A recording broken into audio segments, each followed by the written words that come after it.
And I realized certain errors I made, unconscious errors, when I was growing up. Married very, very young at the age of 23.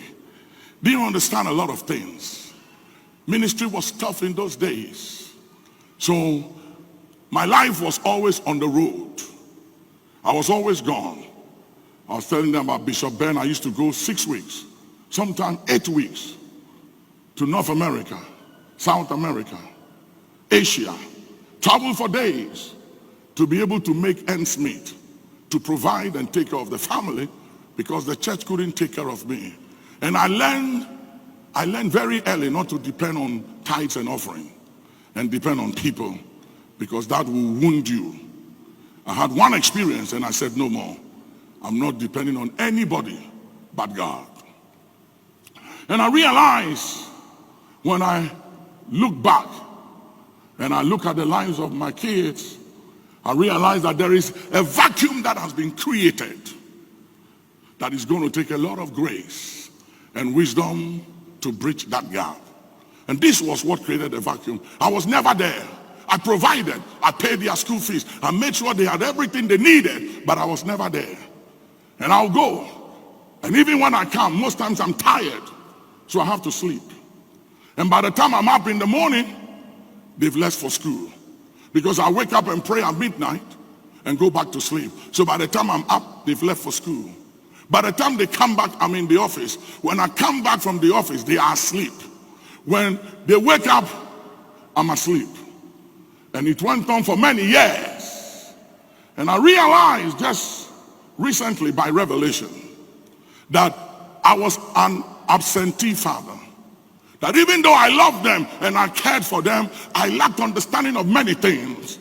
That is not just provision and providing, but you need to have that emotional connection. And it wasn't there.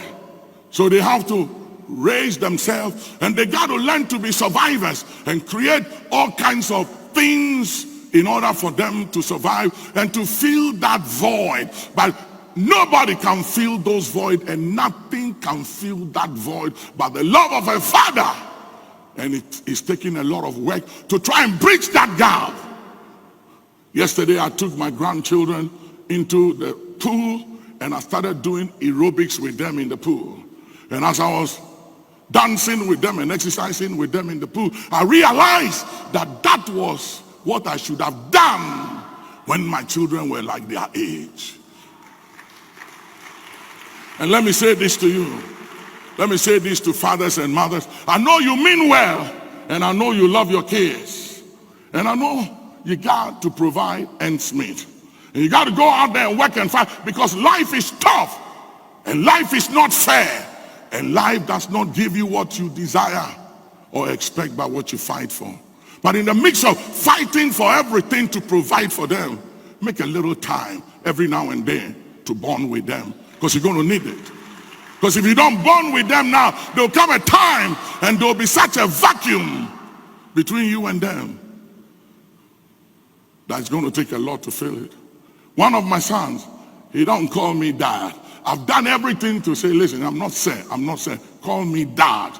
And he keeps unconsciously calls me sir, because he never saw me as a dad as he was growing up. He saw me as sir. He saw me as this anointed, gifted, powerful man of God, but not a dad, because I was never around to play with him, to do things with him, so he can see me as a dad and a friend.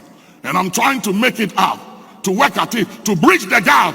And it takes everything you can take, you can think of. It takes every grace, it takes every humility, it takes all your humanity. Madula kasa, wasalahatu.